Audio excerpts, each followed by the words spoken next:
So for shits and giggles, for the first time in a while, like I am actively scrolling through Hockey Ultimate Team. Mm. I do not understand how they feel like the sets system is good. Oh, it's not. It's I don't not know. like look at this, right? Like look at all of this shit. Like what am I even supposed to do? Yeah, like I with feel like these? trying to even break into that at this point, I would have no idea what I'm doing. Jesus Christ. And then you get into like this trade deadline thing, and it's like, oh, the Patrick Kane sets. And then there's like 8 different Patrick Kanes. It's just There's ridiculous. clearly a better way to do it, but I think they're just like there's not enough. I don't think there's not enough care, but like I don't know how to put it. I don't know the best way to put it in terms of like them not knowing what the fuck to do in terms of how to change it. That's fair. Anyway, welcome everybody to another edition of the Tougies Take Podcast. We're back again. It's us, the guys, the fellas, your hockey friends, here to discuss hockey for half of the show and nonsensicalness for the rest of it. Nonsensical nonsense. Yeah, there you go. Endurance. How are you? I know how you are, but how are you? I'm all right. We've got hockey tonight. Finals actually. Which is Hey. yeah, it's our first time heading. It's my first time heading to the winter season finals. And if you win that, you go to facilities. You win that, you go to nationals. Wow. And we are the only team Don't choke. that is at the finals right now out of all the other teams that are in the league. All right. Well, just remember, Endo, need save. Don't blow it. We're rooting for you. We're all Thank rooting you. for you. Thank do you. it. I assume you guys are big And fans. if you're going to get in a goalie fight, don't be the one to cross the red line.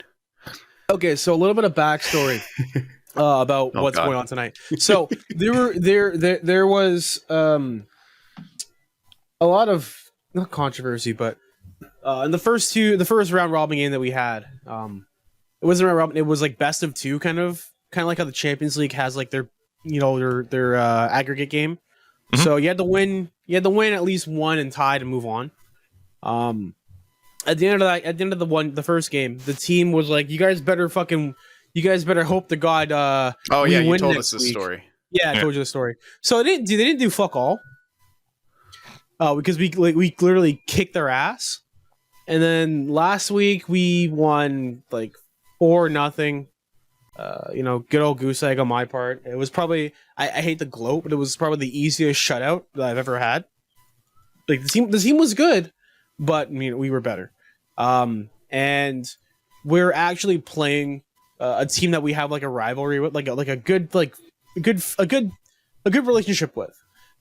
They're a good, strong team. We were hoping that we would play them in the finals, because like we're all buddies with half of them. So it's just gonna be like a super chill but still competitive game, and it's gonna be a lot of fun. I actually messaged my buddy Andrew about an hour ago, and I said like, "Hey, good luck tonight."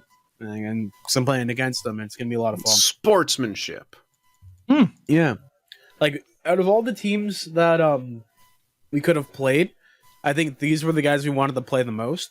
Because I think I told a story about earlier before the season started, hockey wise, that in the summer we played in a league with 4 teams, and it was bad because if you called anyone up to move on to our division, they'd get their asses kicked. It was like the best hockey, that was available at Yorkview. Yeah, best beautiful hockey, small hands. It was a top level hockey available in the summer. A lot of guys from junior came over just to play, which is what happens a lot. We have a ringer actually for the summer season. My buddy who got committed to Princeton is gonna be playing for our team, which is gonna be nice. I didn't think you were gonna say committed to a college. What? Nothing. It's fine. Keep going. Okay. So like in the summer there were 4 teams. 2 of them we hated. Absolutely just hated. Like would like almost get into fights in games. And then there were these guys. And we were just kind of chill with them whenever we had a chance to play with them. So it would go from like 2 weeks of extremely aggressive, like almost fights happening on the ice.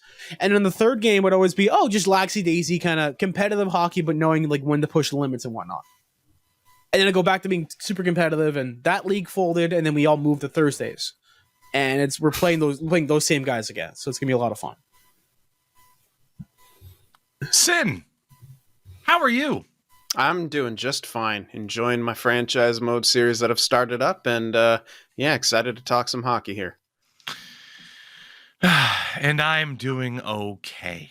Still getting over the throes of COVID, so there might be the occasional coughing fit or two. And in that case, I apologize in advance. We actually do have a lot of hockey stuff to talk about, so let's get right into some viewer/listener questions to get us warmed up here a little bit, shall we? And we'll kick things off with 2 music-related questions, because that's what these questions are. We don't tie them just to hockey. Ask us whatever within reason.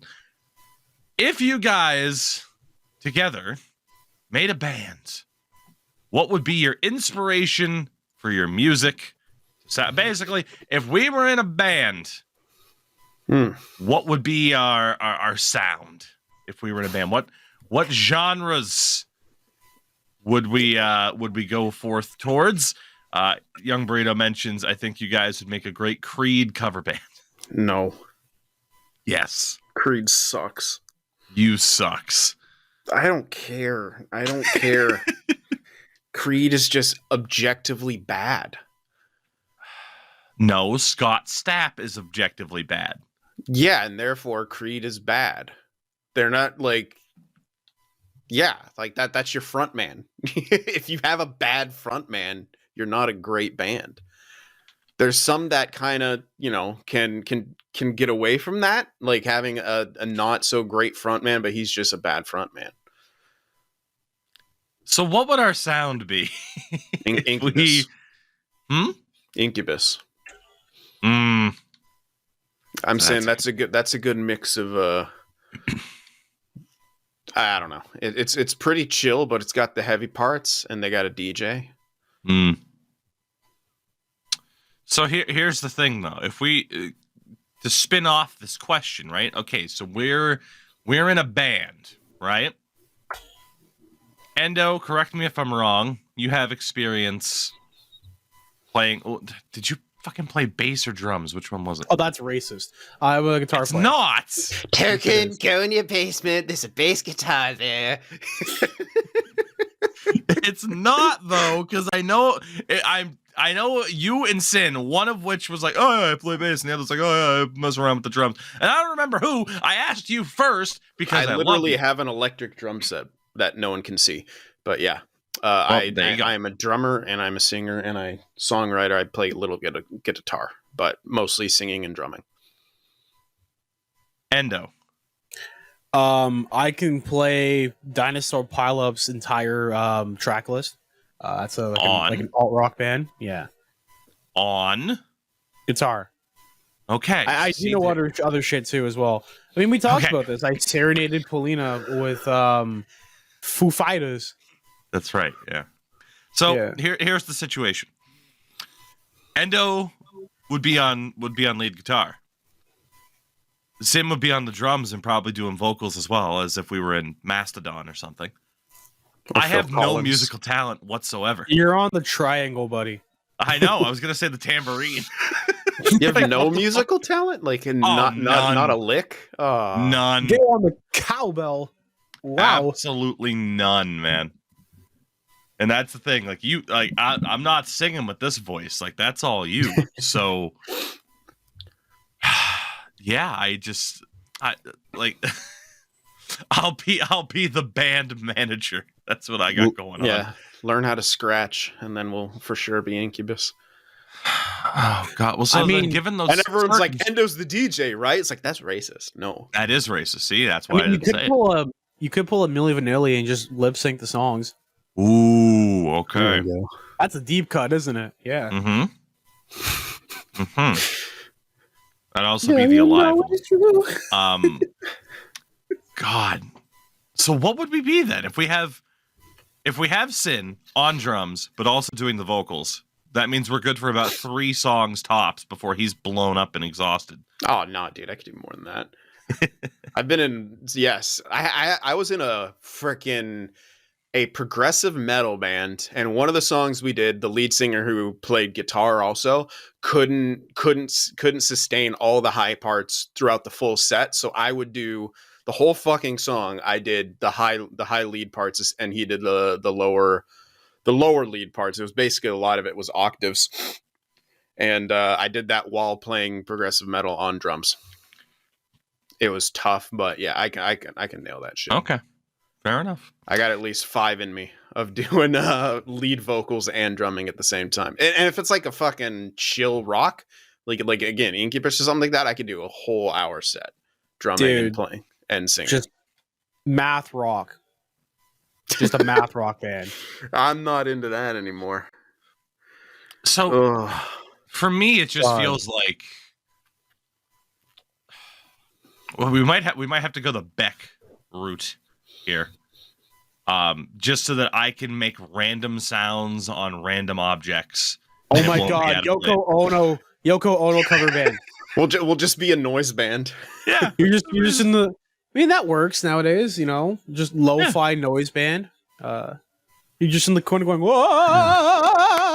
Honestly, Chuck Berry looks at me with murderous intent. What I noticed from editing shorts for Sports Gamer is that Tougie's calls sound dope with reverb and echo over lo-fi. If we have like hit a delay and a repeater on that, we could be the first ever commentary band. Just honestly have Tougie doing spoken word, and someone like make him learn how to remix his own voice on the fly, and do and put it into a sampler and just like do the line hit it on the repeats. Oh my God. We found it.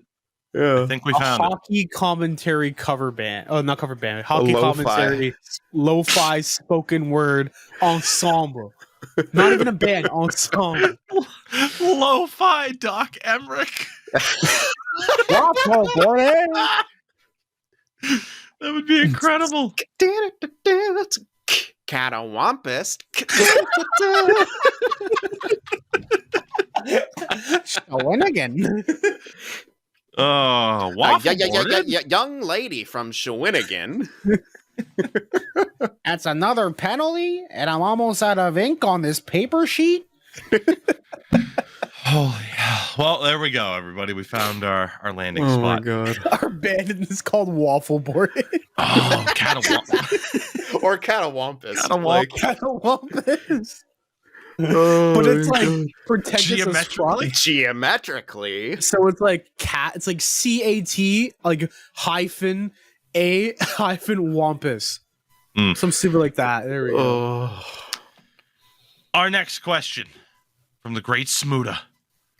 Why is Green Day so overhated? I thought it said overrated. That's why I first read it. Billy Joe So he Armstrong's initially a typed hack. it overheated, so I figured it was overhated. I hope so, because I don't know what overheated means. Me either. The reason why is because Unos Dos Tres was the worst decision a band could make. We're gonna release 60 songs in the span of like one day on 3 albums. Yeah. The best thing that came out of that was the demo track, Demolicious, because that was like the best songs out of the 3 albums, just as demo tracks, and like it was perfect. That's all you needed to do. Just release Demolicious and not Unos Dos Tres, which is really funny because Trey cool. But yeah, that was a big thing. It still kind of is. Where I mean, especially within like the rap and hip hop scene, where it was like, I'm gonna drop an album that has 35 songs, and like 2 or 3 of them will get picked up, but we're trying to capitalize on the Spotify listens. And make the most amount of impressions that we can. Yeah. And So yeah, Green Day went that route, and it didn't work out very well. Rip. They're in just not what terms they of the- used to be. For me, Yeah, like basically. I mean, they're dad rock now. you don't get You know? better than Dookie, man. You I mean, peaked in Dookie. Yeah. And you can make an argument for American Idiot, but Dookie was when was just right, like the right time for all that pop punk stuff. I mean, come on, man. Bite my lip and close my eyes. Take it away to paradise. Any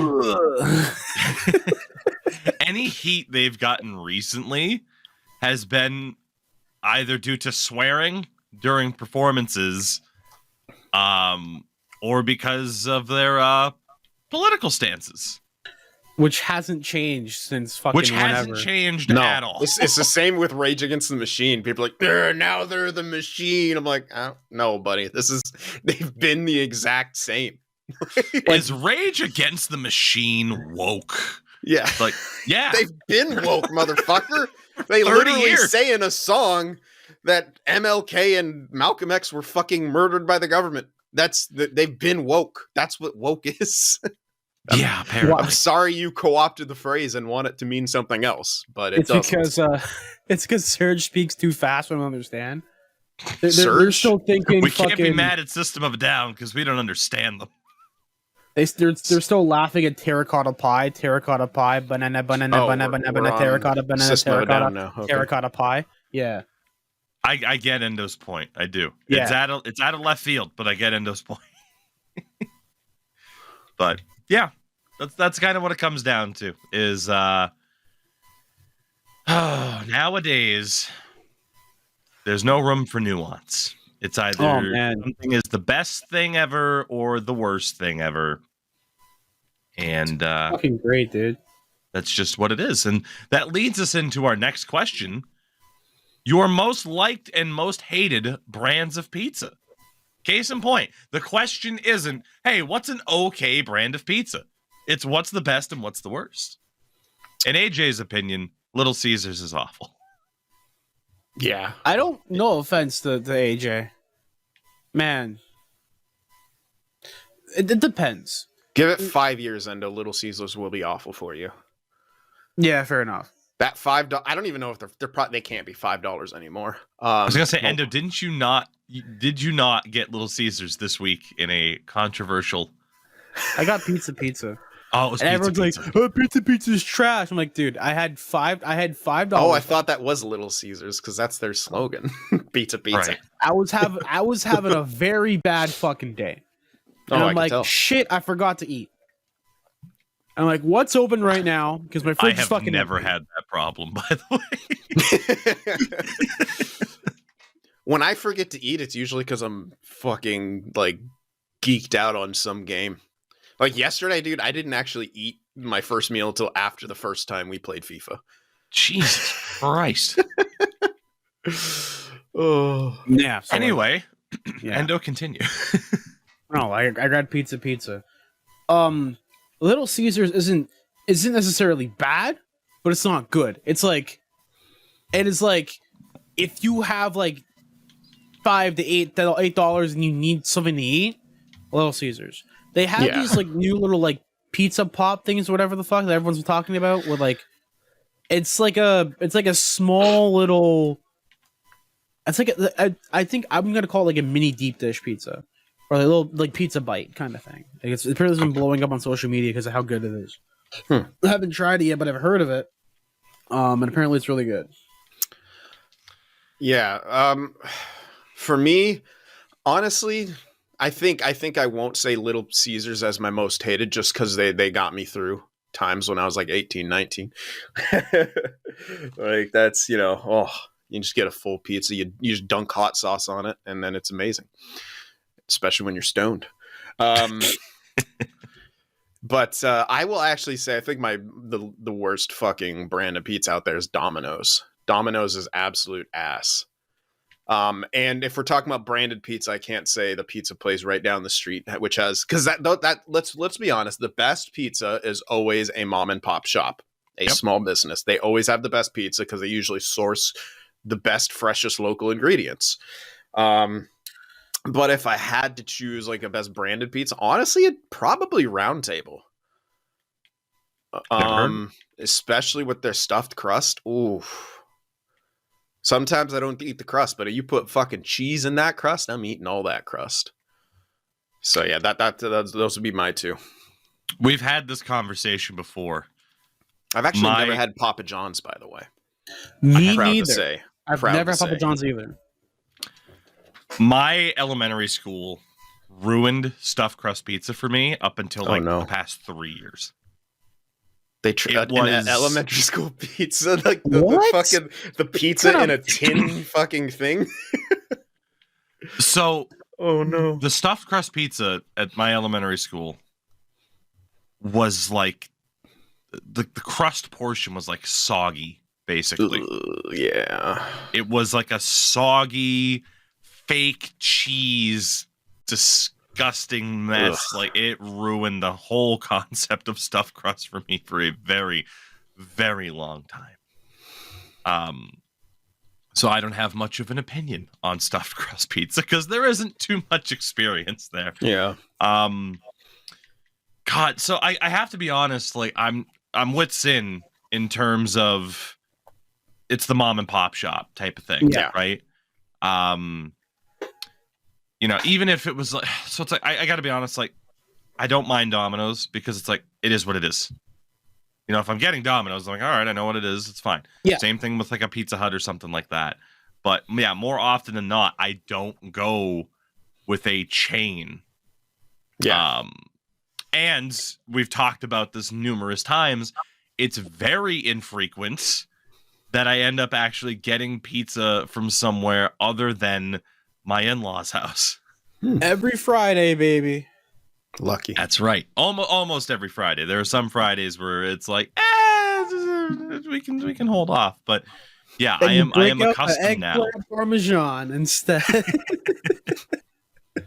I am accustomed at this point to homemade pizza, and it's good. You just can't go back. It's made with getting love, like a Pizza Hut or a Domino's. It's like, no, Yeah. I'm good. Like, don't get me wrong. There is the occasional emergency frozen pizza that can find our way into the freezer. Just if it's like, look, we both had a really fucking long day. Nobody wants to cook. Frozen pizza. I can't remember the last time I had a frozen pizza in America. That's fine because Finnish frozen pizza is fucking estimate. Like it's the best, man. It's even what I learned, it's even better. What I also grab when I grab a few of those amazing things, it's like, by the way, people, I know we've mentioned it, but we'll mention it again. It is like a €5 and it comes with 2 fucking frozen pizzas in there from Lidl. Oh, yeah. It's amazing. And what I've learned is I'll buy like a pack of mozzarella cheese and maybe a little pack of extra pepperoni, and then I'll add it to it. Add more cheese, that is the key. Because frozen pizzas never will have enough cheese on them. If you get frozen pizza, that is the key. Make sure you have pizza cheese, pepperoni, maybe even some bacon bits if you're feeling spicy. And make sure to add that little bit of extra. That's the way to eat a frozen pizza. You can't eat a frozen pizza based on the way it's presented. Yeah. You need to take it up a few notches. Yeah, it's kind of like if you get like Campbell's chunky soup. You add extra. What do you add to that? Oh, I never. Okay. Chunky soup has the right amount. Yeah. For a second, I wasn't sure where Endo was going with that, but I agree. You get a soup, maybe add a few more things to it. I would do that with Lipton. I don't know if you guys were aware of those Lipton pouch soups where you have to add water. Yeah. Tiniest noodles. I would actually, I would like add noodles into there, or sometimes like dice up some extra chicken to put in there. Or one of my favorite things to do was to like chop up some like celery and put it in. Yeah, I can't disagree with any of this. So how long until one of us is like, all right, we got to wrap this show up? We're hungry. Pretty already soon there, at this brother. point. I haven't eaten today yet. Too much FIFA again. No, I wasn't even. Yeah, I was just recording. I actually did it this morning. So. Fair enough. Well, with that, then we can get into some actual hockey conversations here. Why not? Our first question. Well, actually, we'll go with one hockey question, and we'll move your discussion point to the back burner, like you mentioned earlier, just because we actually talk about. So from Razor Sharp, at what point do you pull the plug on a rebuild and try again versus staying the course on the path you're currently on? For example, the Ducks just missed the playoffs for the 6th year in a row and haven't seemed to improve really at all during that time. Would you stay the course and hope for improvement, or do you blow it up and try again?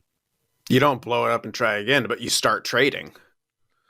Like you start shifting pieces, trying to bring in the right guys. I think they have an incredible base.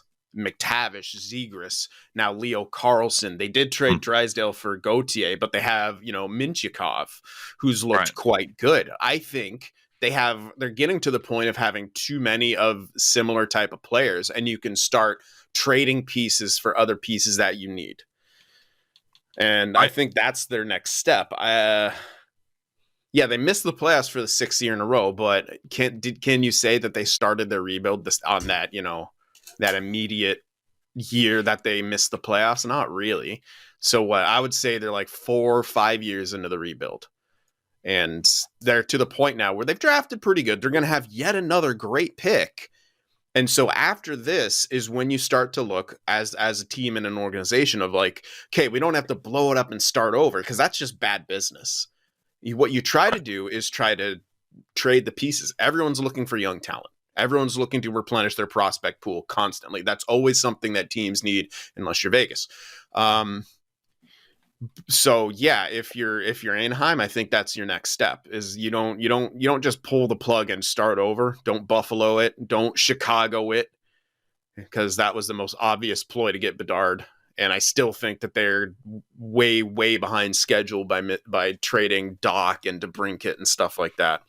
Right. But yeah, so that's my point. Sorry. No, it's fine.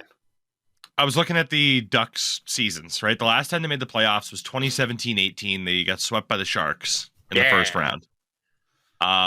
In that season, they were still led by the likes of Rickard Rakell, Ryan Getzlaf, Corey Perry, Jakob Silfverberg, Andre Kasha, Josh Manson, Adam Henrique, Brandon Montour was on that team, Hampus Lindholm. The next year, when they missed the playoffs to start this playoff streak, the lack of playoff streak, the playoff drought, they still had Getzlaf, Rakell, Henrique, Ritchie, Lindholm, Montour, Kasha. In terms of the idea, like a rebuild doesn't start the first time you miss the playoffs. Yeah. After seeing 1, 2, 3, 4, 5, 6 straight years of playoffs, that rebuild, starting point doesn't necessarily begin when you miss the playoffs for the first time after 6 straight appearances. It really started to begin for them just before the pandemic started, and especially in the aftermath of it. Even in the 1920 season, they still had, like, obviously Adam Henrique was just traded, but they still had Rakell. Getzlaf hadn't retired yet. Andre Kasha was still a big part of that team. Hampus Lindholm, again, a lot of guys that, were a part of those playoff rosters. Yeah. So, and in terms of the Ducks right now, I'm completely with you in that, blowing it up isn't the right call, nor do I think... did they ever really actually blow it all up, though? Kind of, sort of, but not really. Like, Lindholm trade was like the biggest one they made, really. See, I would argue that they never actually blew it up because they never traded John Gibson. True. Despite it being rumored that he was going to be a Maple Leaf for 18 years. Fuck yeah, man. I think they didn't blow it up. It kind of got blown up, right? Getzlaf retiring, Perry leaving. Like those were the guys. That was their Thornton Marlowe, essentially. Right. So. Yeah, and I mean, in terms of what they do now moving forward, like you said, the term was, pull the plug on the rebuild and try again. For the Ducks, I mean, that's not it, right? No. Like, this has got to be your last top 5 pick, in my opinion. You have to start looking to trade now. You can't just keep getting top 5 picks like Buffalo or Edmonton. Yeah. I mean, they have some contracts that are half decent. Like Troy Terry signed for 6 more years after this. Frank Vetrano has had a really good year for them. It's tough though, right? Because they got some contracts that haven't aged so well, like the Ryan Strome deal hasn't worked out. And then you look at like younger guys that aren't so young anymore that were supposed to be a big part of the team, and instead now are just kind of there, like Max Jones, but he's had some injury trouble. But yeah, to your point, like they do have some good pieces. Could they strip it down a bit more? Yes. Now would actually be a good time to do that, I guess. Like, if they were going to do it, now would be the time to do it. But are you going to be able to find a landing spot for Alex Killorn? 34 years old, 3 years left at 6.25? Nope. Probably not. You could get something for Frank Vetrano next year, but it's not going to be too much. Could you find a landing spot for Cam Fowler, Radko Gudas, Gibson after all of this? Sure, but to me at the same time, it's like, are you looking at trading Troy Terry? No. Should you be looking at, like, they shouldn't even be looking at trading Trevor Zegras, for God's sakes, but that rumor persists. So I actually don't know what to make of a team like the Ducks at this point. Like, no identity. Again, whoever they get early on in this draft is going to be good because this is a very front-loaded draft. So that's great for them. Next year is deeper. So next year is the year that you want to try to start pushing to be that bubble team. So you can, I think trading, I think if you trade Vetrano, maybe you can get if you can't get much, I'd try to make it a hockey trade. Like if the pick or prospect market is not great, if you can't get like some kind of prospect who's on the cup for a team who wants Vetrano, who's making a cup push, then you kind of just try to make a hockey trade for someone who's still younger than Vetrano, but maybe more towards their prime, because you're going to need those veteran guys when you start becoming a playoff team. Vetrano's not going to be it because he'll be declining by that time that you're a solid contender once again. So I think then, this year, take your draft pick, draft heavy. If it's yet another forward, then you start to look at maybe moving some of your forwards. I still don't know why they traded Drysdale for Gauthier. Cutter Gauthier is great, and they got a pick, right? Or did Philly get the pick?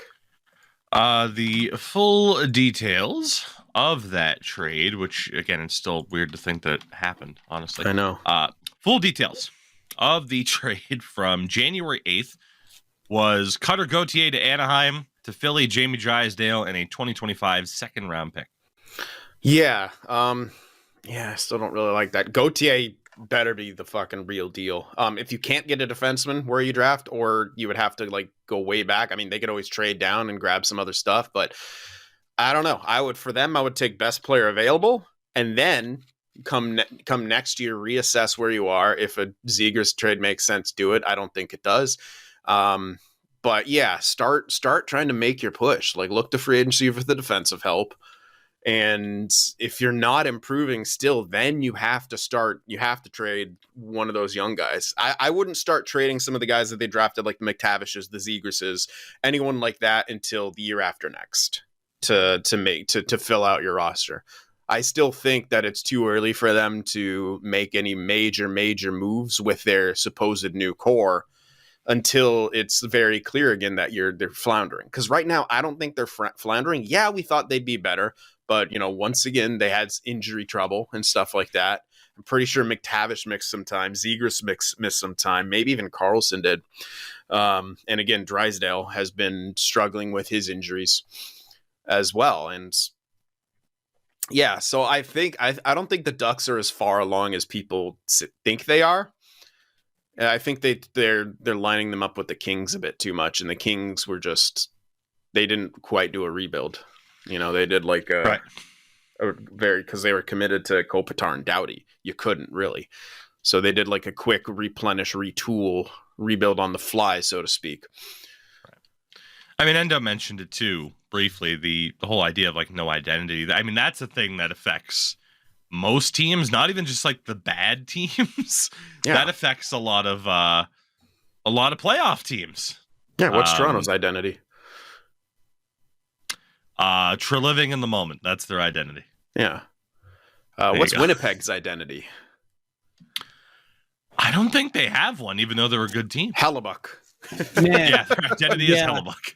I think Winnipeg is the modern version of Montreal right now.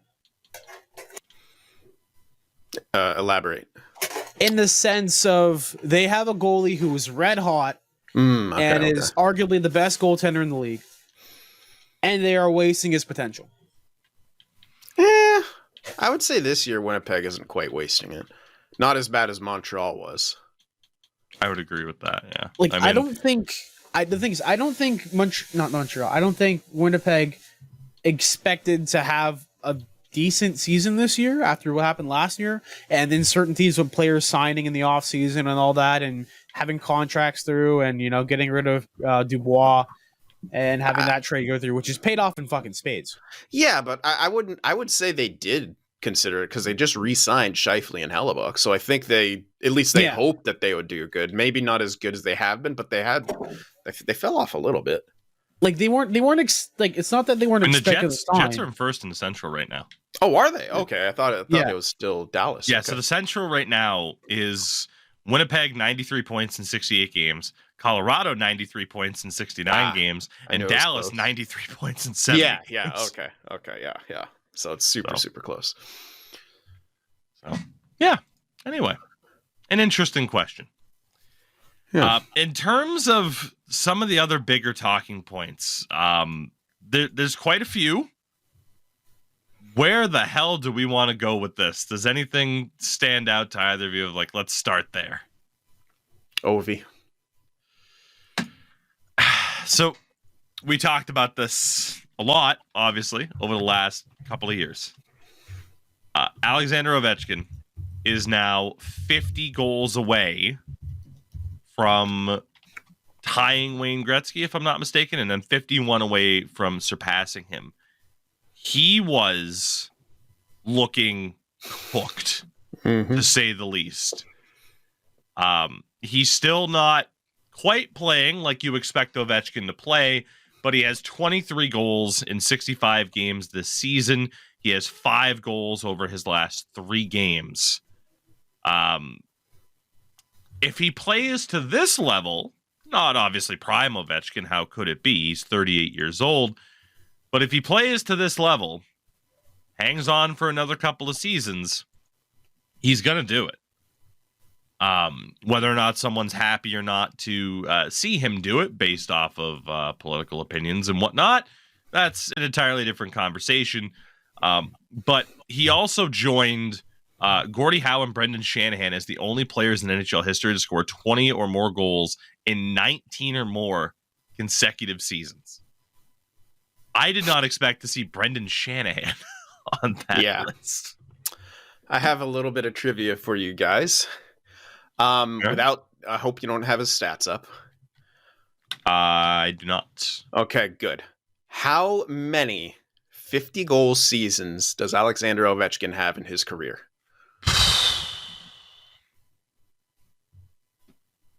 That's a good question. Jesus.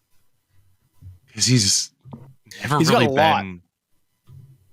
Yeah, I mean, he's got at least 5. I think it's more because Jesus, he had what, like 53, 54 goals as a rookie? 52 goals as a rookie, yeah. Good. So how many seasons where he scored 50 plus goals? 50 goal seasons for Ovi. I'll give you guys both a guess. Is double digits too much to guess? Because I'm thinking it's no, it's not. How many do you think it is? If it was double digits, that'd be 500 goals just on that alone. And he has, I did have this up. He has 845. I'm going to say 11. Okay, let's go. Tougie goes with 11. What's your guess, Endo? I said at least 5, so I'm going to go with 12. Okay. Okay, well, Tougie is closer. He has 9 50-goal seasons in his career. I was going to say one of those was a 60-goal season. He only has one 60-goal season in his career. Yeah. How many does Austin Matthews already have? Yeah. He scored 65 goals in 07-08, and that was his highest go total season. But what's really impressive to me is that his last 50-goal season was in 21-22. Wow. Like, that's not long ago. No, not at all. So yeah, Ovi is on 845 goals. Gretzky 894 at the record. So he is 50 goals away from getting the record. I still think he's gonna get it. I mean, now Dude, two more seasons. 2 more seasons, and all he needs to do is average 25 to 30. If he plays like second half of the season Ovechkin instead of what he looked like in the first half, because in the first half of the year there was no doubt about it. Like I thought, like, Jesus, he's cooked. Like there's the fall off, but he's started back on that upward trajectory. It wasn't just that kind of. I think he can get 7 more goals and hit 30 before the season's done. Yeah, I mean, Washington has 14 games left. Yeah, it's doable. I mean, with the pace he's at right now, and with the blatancy of how badly their team is just trying to get him the puck. Yeah, like every empty net's got to be him. Had a wide open fucking net to shoot at. Apparently, like I saw the clip. Like he could have just put that at himself and then just passes it right off the Ovi for the 1T. It was beautiful. The question now becomes, once Ovechkin, has it already started even? Austin Matthews. How soon until people are like, all right, Austin Matthews is going to be the one to break Ovi's record? Oh, I'll say it right now. Austin Matthews is going to break Ovi's record or Gretzky's record. If Ovi doesn't reach it, Austin Matthews is breaking it 100%. Like he is the Ovi of this generation. McDavid is the Crosby, and I think they're both better than Crosby and Ovi. I mean, Matthews is 3 goals away with 15 games left from having his second 60-goal season of his career. Second time in the last 3 years. Like, that's unreal. Like, last year was viewed as a horrible season for him, and he had 40. Maybe not horrible, but it was viewed as a disappointment. Yeah. I mean, dude, Alexander Ovechkin's the second season he was in is... Oh, never mind. That was actually pretty good. 46. Only 46 goals. He didn't have like a down scoring year until 2010, 2011, where he only had 32. And then only 38 the next year in 78 games. And then 32 in Oh, that was in 48 though. That was that shortened season. Yeah. So I think honestly, I mean, yeah, if you had to ask me right now, what would you bank on? I'd bank on Ovi sticking around long enough to break Gretzky's record. And then I mean, there's a very realistic chance of Matthews being the next one there. I mean, barring unforeseen circumstances, essentially. I mean, do you guys know where Austin Matthews is right now on the all-time NHL goals list? Ooh, he's top 100 for sure. Oh, yeah. If I am not mistaken, I think he's just on the outside. Ah, okay. Looking in. Still, the fact that he's in his fucking mid-20s. Yeah, and already near the top 100 is ridiculous. Not even that. Like he's like the top in the Maple Leaf franchise, like top 5. Like, so he is 3. At sorry, I know he's at number 152 right now, all time in goals, 356 goals in 548 games. For comparison, the guy above him, Kirk Muller, 1 goal ahead. 1,349 games. Jesus. So almost 1,000 more games played. And I mean, Kirk Muller was a tremendous player. But, Matthews has almost caught Jeff Skinner, who's 6 games away from 1,000 games played already, which doesn't seem possible. It's like, Jesus Christ, how old are we? it's like you look at the names that Matthews is going to catch soon. Jason Spezza, very close to catching top 100 player of all time, Jonathan Toews. He's almost caught the likes of Danny Heatley and Eric Lindros. And, in terms of all-time active players, like, he's not that far behind someone like Jamie Benn, who's on 1,100 games played all time. By the way, shout out to Brad Marchand, 1 goal away from 400 in his career. He'll be just the 109th player to do it, which is going to be great. It's interesting to see who's up there all time for goals. And then it was funny because we were going to bring him up anyway, and I was looking at this all-time list, and Anze Kopitar, who became just the 52nd player in NHL history to reach 1,200 points, he's also top 100 in goals all time. He's currently 96th, which is awesome. But yeah, Anze Kopitar, you talk about an Alexander Ovechkin, like, constantly having that spotlight and the proper recognition. Kopitar, if he was on an Eastern Conference team and Patrice Bergeron didn't exist, even if Bergeron did exist, but Kopitar was on an Eastern Conference team, he'd have a closet full of Selkies. He's a multiple-time Stanley Cup champion. I mean, that's another future Hall of Famer, essentially, in the form of Anze Kopitar. I mean,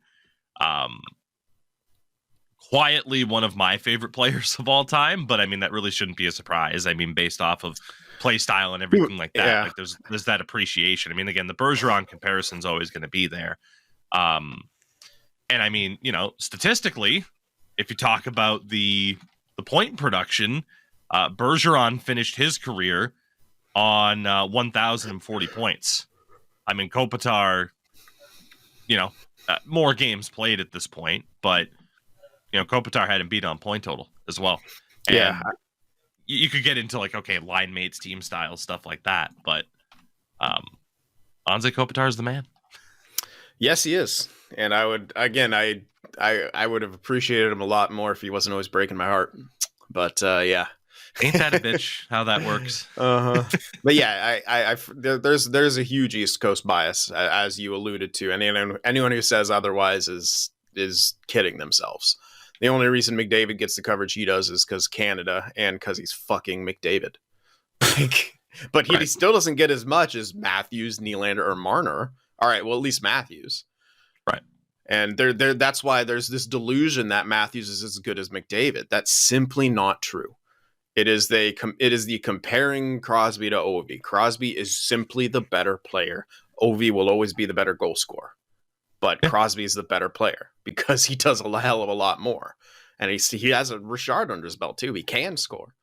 Right. McDavid did that thing last year where he's like, I'm going to shoot more. And then what did he post? How many? Didn't he get he had 50, I know. I don't think he hit 60, but ridiculous. Like, he's just absurd. Anything McDavid wants to do, he does it. And that's what separates him from the Matthews. That's what separates Crosby from Ovi, is that they're just a step above. And no, Ferraro, Matthews is not 1B.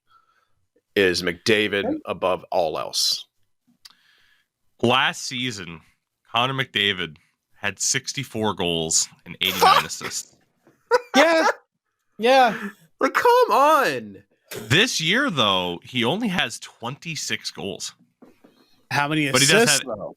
But 82. how many assists? Yeah. He's already assist per game. And we got to remember, he and the Oilers had a really slow start, too. Yes. And at the same time, if I'm not mistaken, he has been on a line pretty much all season with Zach Hyman, who is going full David Clarkson. 50. Dude, he had like 30 goals from the net front. Yes. Did you see that graph of like where the most people score from in the hot zones? Oh my God. The fact that he had 30. I don't think anyone else hit 10 on that list. Ridiculous.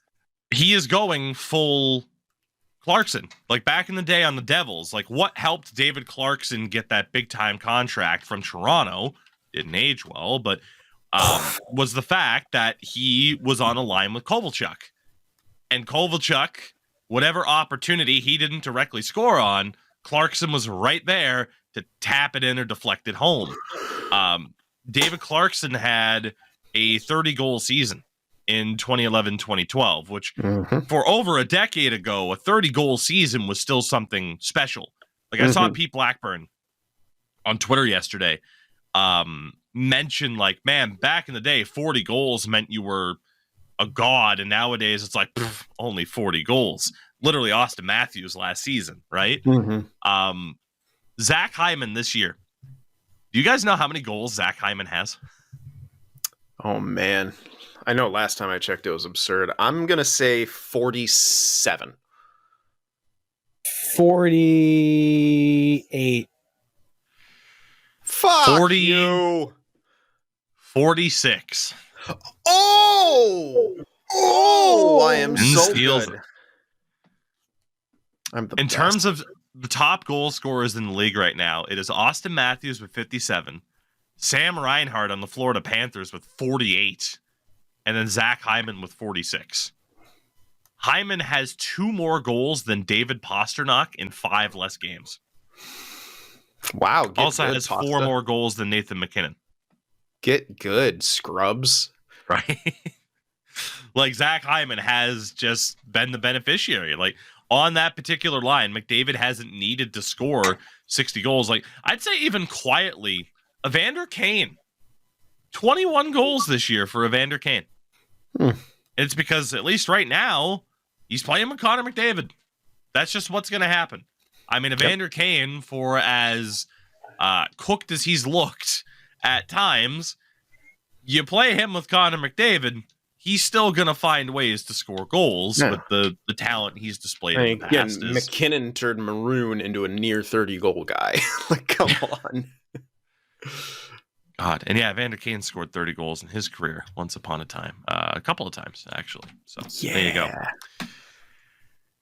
So from talking about the points perspective, let's talk about the physical side of hockey. And we'll start in a not so depressing way first before getting into the depressing way. Tom Wilson. Oh, Tom Hanks. Sorry. Everything he says is a stitch. So Tom Wilson tried to slice through Noah Gregor's face last night. Yeah. He's been offered an in-person hearing, which means he'll probably get, 5 games at least? Yeah, max. I think a maximum 5 games.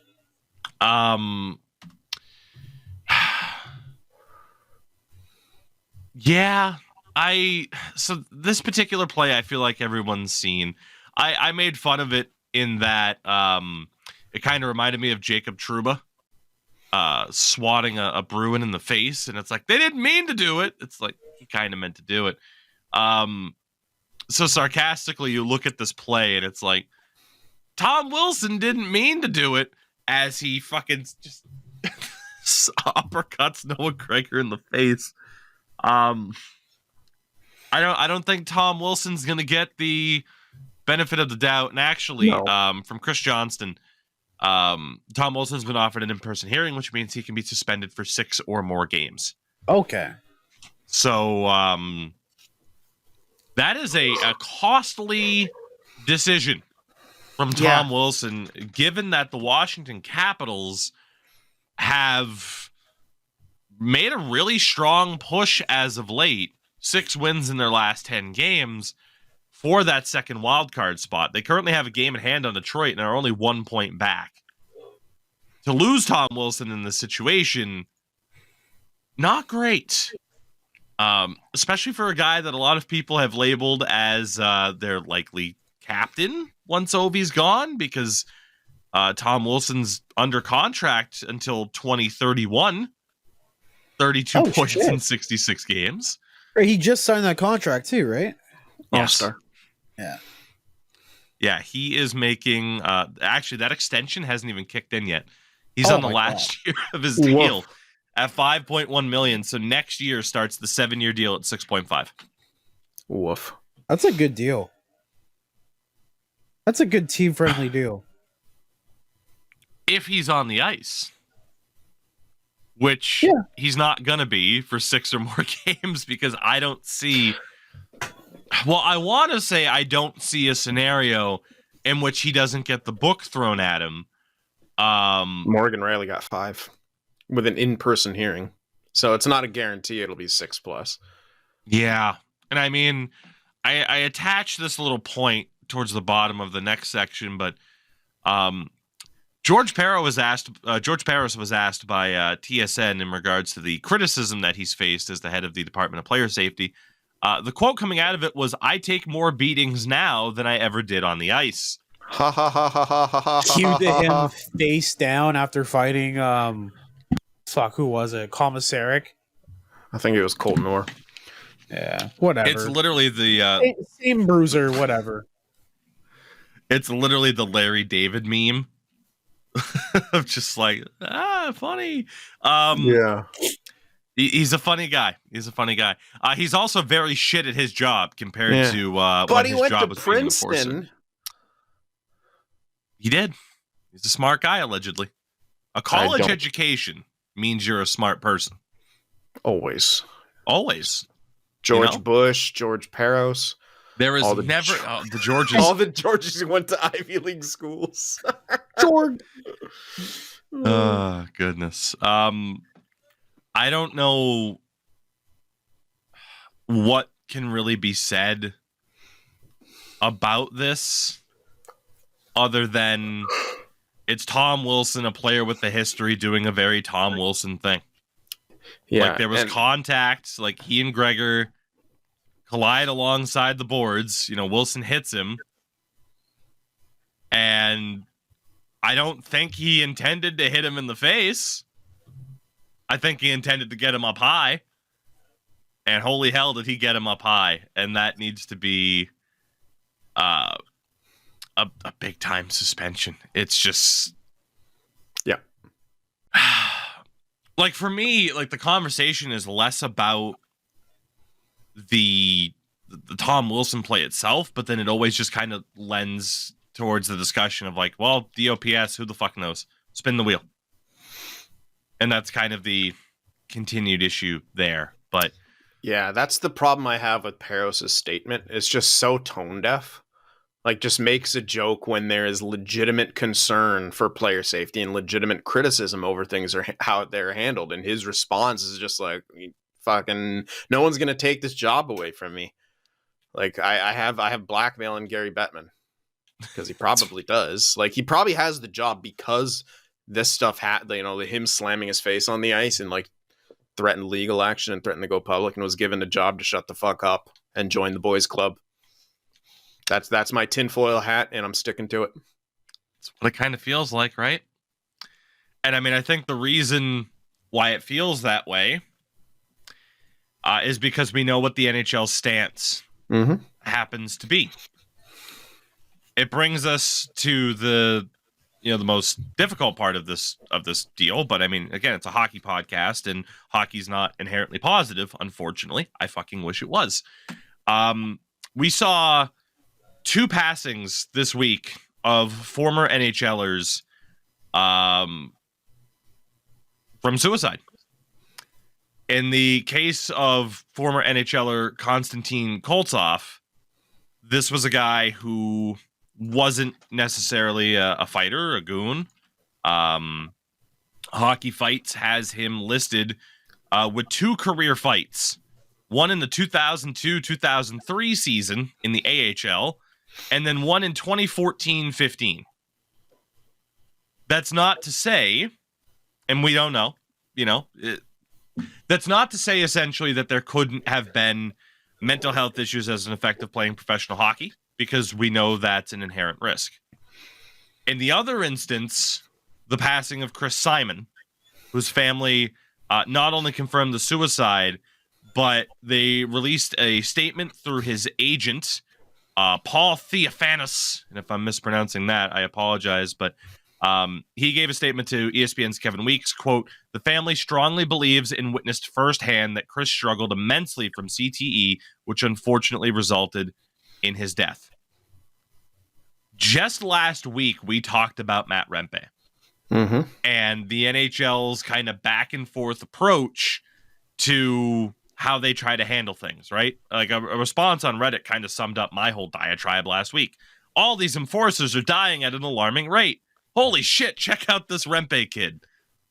And that's what it was. And we talked about, like, what is the NHL? What direction do they want to go? Frank Saravalli asked Bill Daly, the NHL, what is Bill Daly's official title, by the way, aside from Gary Bettman's underling, the deputy commissioner. So there you go. He is literally Gary Bettman's underling. Yeah. Frank Saravalli asked him whether or not the NHL's viewpoint has changed with additional medical studies that show a definitive link between CTE and repeated blows to the head. Daly said, no. Quote, I think the science is still lacking. Oh my God. They've had the same line since Bogard. It's the most legal answer. And as again, I saw somebody else state, it's incredibly disingenuous. Yes. I talked about in that Matt Rempe conversation the fact that they were sued and settled in 2018 for hundreds of millions of dollars in regards to former players suing the league. It can really best be summed up as, of course, there's a link.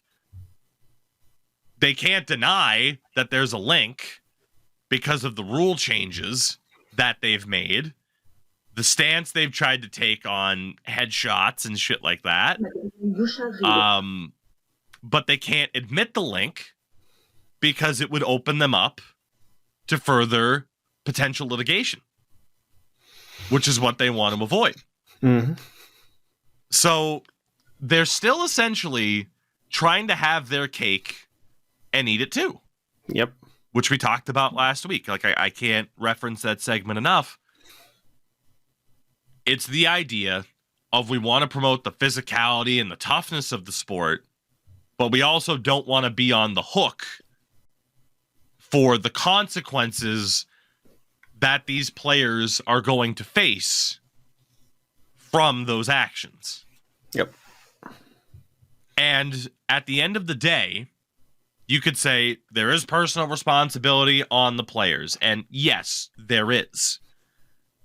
But there's also a hell of a lot of responsibility on the NHL. When you have, and it's really no different to me than the idea of MMA with mixed martial arts, where, you know, sometimes referees in those fights make bad stoppages. But you have to, because it's your job to attempt to protect these fighters from taking unnecessary punishment, because they will. Because that's their job, is to win. And nobody wants to, in these instances, nobody wants to be protected from themselves. They'd rather be given every opportunity to try and win and do their job. That's what the whole enforcer thing was from years past, is the idea of, if you leave open this avenue for someone to make millions of dollars as a fighter in the league and to live their dream of being a professional hockey player, they're going to do it. Yep. It is up, like, yes, that is ultimately their personal decision, but for the vast majority of people, if it is, you can make millions of dollars doing this, or you can make the smart decision and go bag groceries for a living, they're going to risk the future consequences. How informed they are about those consequences, who knows? Because, well, the NHL won't properly inform them about it. They'll deny. Case in point, Bill Daly, the science is still lacking, even though it very much is not. There's a reason why we have had multiple NFL players retire after a handful of years. What was it? Luke Kuechly of the Carolina Panthers retired after 7 years or so. He's like, this isn't worth it anymore. Calvin Johnson of the Detroit Lions retired relatively young. It's like they made their money and they got out and didn't hang around too long because they were well aware of the risks. The NHL, though, science is still lacking. The NHL, though, DOPS, incredibly inconsistent. George Peros will yuck it up about how often he's criticized. And the NHL won't make a definitive stance on what the role of fighting is in the game anymore. Yeah. I mentioned that all last week, like the idea of like, oh, players need to be better at protecting themselves. The players need to know what the hell they have to protect themselves from. What are the rules? We always question that every year. What the fuck are the rules of the NHL? What is allowed and what isn't? Then in the playoffs, you have to ask yourself that again because it's different. Like it's one of those things where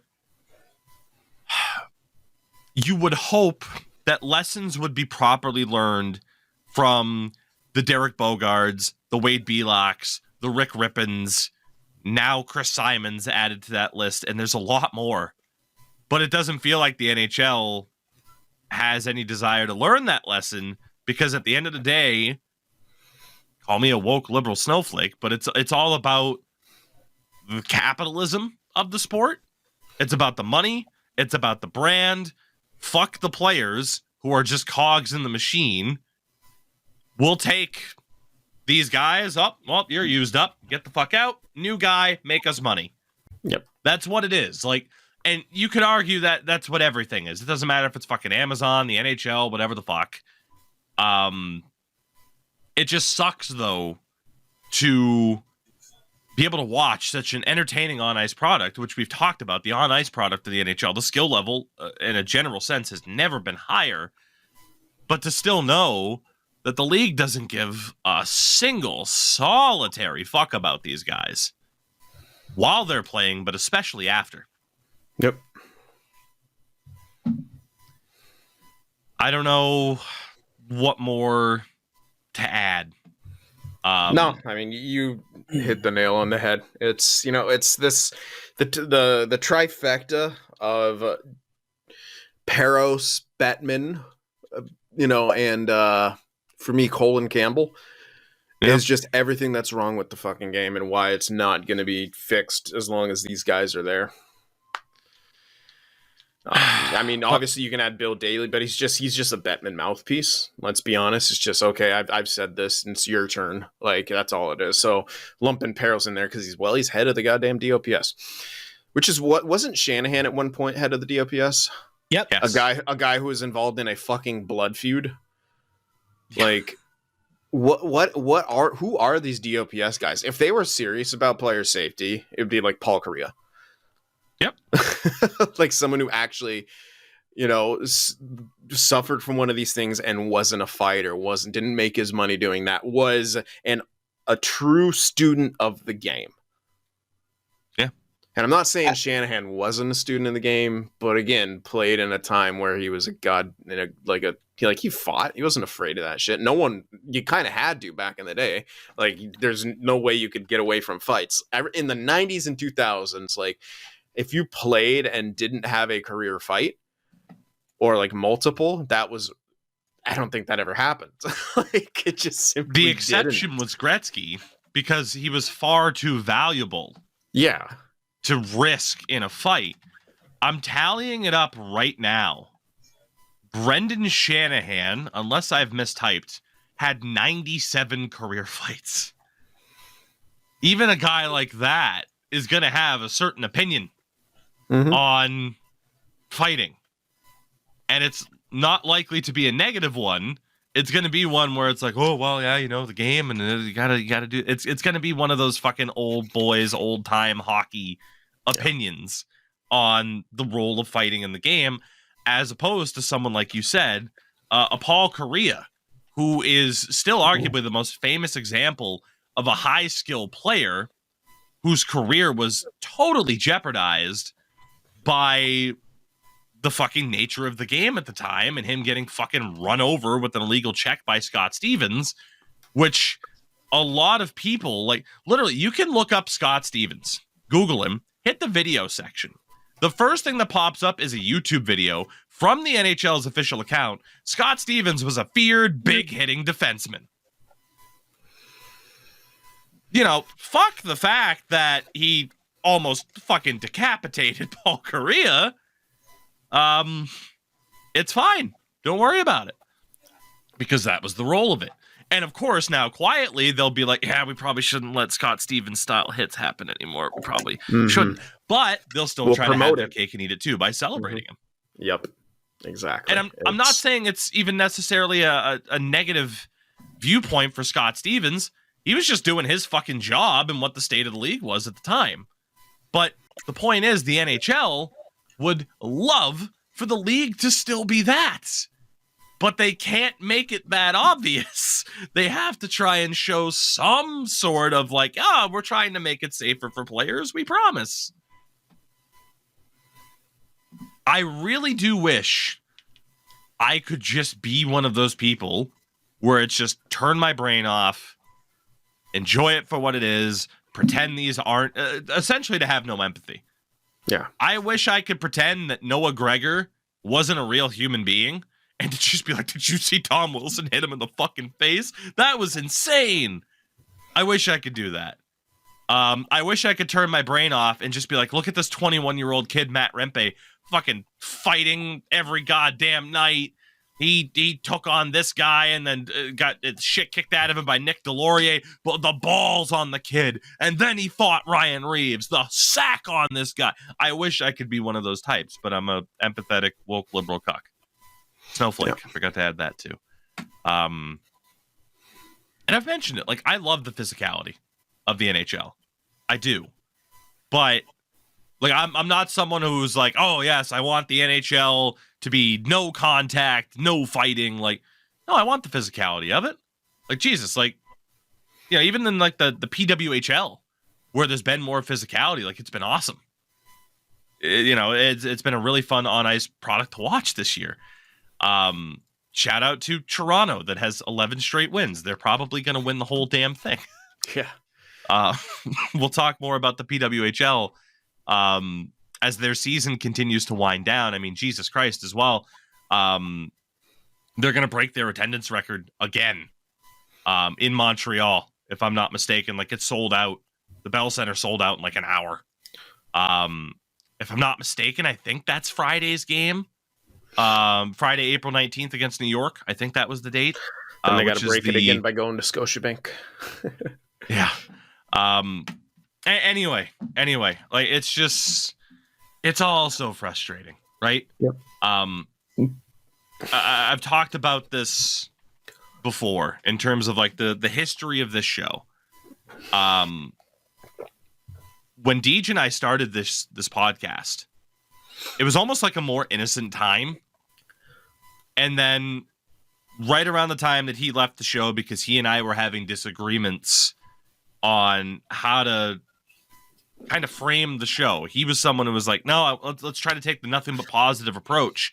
And I'm like, how the hell is that possible? Not long after that, the Kyle Beach story broke. Then you have instances like this where, in terms of a hockey podcast, it would seem disingenuous to be like, well, Chris Simon died. Not going to talk about that at all. Because, I don't know how you can't talk about the Chris Simon story, because it's another guy. If you don't, you're part of the issues with the NHL, and you're part of the machine. Plain and simple. Like, and I'm sorry to say it, but various large hockey podcasts are part of the machine. And if you call yourself, like, a player's podcast or something like that, but you don't talk about those issues, or you skirt over them because you want to be in the good books of the NHL, then you're part of the machine. Sorry. I wish it was just nothing but positive. I wish it was, let's just focus on like the super high skill of the league. Cause like I would love it to be that, but unfortunately we still, we're still stuck in what we were just talking about. NHL trying to have their cake and eat it too. Yeah. Anyway, from one negative aspect to another, and now a third. Not quite to the same extent, though. Well, at least this is interesting. The Dallas Stars have had a very interesting week. In a week that they unveiled Mike Modano's statue outside of American Airlines Center, which, speaking of the negativity side, fuck Mike Babcock once again, for a lot of things, but especially holding out Mike Modano so he didn't hit 1,500 games. Fucking dickhead. The Dallas Stars in the last 24 hours have caught some heat in the form of their social media. Last night, they beat the Arizona Coyotes and posted a tweet with the title "Roadkilled" and an image that has since been flagged on Twitter as sensitive content, showing a green truck with the Dallas Stars logo driving down the road with a dead coyote. Oh, it's a real fucking picture. Why didn't they just like make an animated thing or like a Roadrunner? Oh God. It is a, yeah, I mean, that's the thing. It's a fox as well. This tweet has 1.3 million views, which is a rarity for the NHL, to say the least. How do you guys feel about this? Because I don't think like the joke itself, I don't think is that bad, of the idea of roadkill or whatever the hell. Like, I don't think it's that bad, but I'm kind of with you. The idea of them just being like, fuck it, let's show a real dead fox in the road. Any image of Wile E. Coyote getting fucked up would have sufficed. And again, it's a fox. It's not even a coyote. Right. What did you have to, like, what did they have to Google? Like, did you outright search for, like, roadkill and Google images? That's my question. Yeah, I don't know. The first time I saw this, I'm just like, shoosh, that's interesting. And then I thought about it a little bit more, and it's like, probably is, like, I don't know. The line is going to be different for everybody, right? I don't know. I'm the kind who gets sad when I see dead animals like on the roads. So I'm immediately gonna be sad because I love animals and I'm empathetic. I mean, let's see, like Wile E. Coyote. I mean, if you like you said, like there's gotta be. Oh, there's images of him getting fucking run over and stuff, or like falling down a cliff, or like there was an autofill of Wile E. Coyote flat. There. Roadkilled. You could still make the same tweak. You could still make the same joke. It's just, for me, using real images of like dead animals and stuff like that, that's not what you should do. Yeah. It's just, especially when like it's wrong. It's the wrong animal. Like you just looked up fucking roadkill and like, all right, that could be. It's a canid species. Let's just throw it in there. What the hell? Yeah. Just something they didn't think through. Good idea, maybe. Poor execution. Very poor Definitely. Execution. Yeah. So, yeah, we'll leave it at that. But interesting for the start. You know, the funny thing is, like, unfortunately, this took away from all the attention of a big night for them. It was their Pride night. Tyler Seguin returned to the lineup. And now all anyone's talking about is your fucking roadkill tweet. They had to win back all the staunch conservatives by posting things that would trigger the libs. There you go. It all makes sense now, doesn't it? So, outside of that, a couple other things really quickly to discuss. First and foremost, we want to shout out Leafs legend Wayne Simmons, who has officially announced his retirement. He's going to sign Wayne.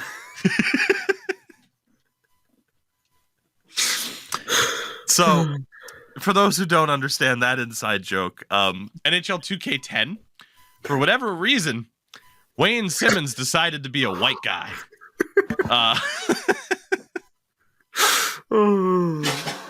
so yeah, we have plenty of jokes about that, but yeah, Wayne Simmons gonna retire as a Flyer. No real surprise there. Should Really retire as a king. Come on now. right. Really solid career for Wayne Simmons. Over 1,000 games played. And he had some really strong years as well. I mean, again, he was a second-round pick in 2007. 60 points twice, 2-time 30-goal scorer. Just a really strong career for Wayne Simmons. And, of course, it's not uncommon for someone's career to kind of fizzle out. You know, the 2022-23 season with the Leafs, he had 18 games, only 2 points. Fairly typical path at the end. But, yeah, just a really solid career. And, of course, you know, it's always nice to see someone essentially be able to end their career on their terms, in a sense. I mean, I guess somebody could argue whether or not he would have gotten a landing spot, but, you know, to not have someone's career end via injury, especially for someone who's a more physical player like he was, and kind of more of a prototypical power forward for the vast majority of his career. Just a really strong season for Wayne Simmons. And it's a bit of positivity surrounding the Flyers that they might not have otherwise, because the biggest talking point is John Tortorella. Oh, yeah. Benching their newly named captain, Sean Couturier. I miss Ryan Callahan.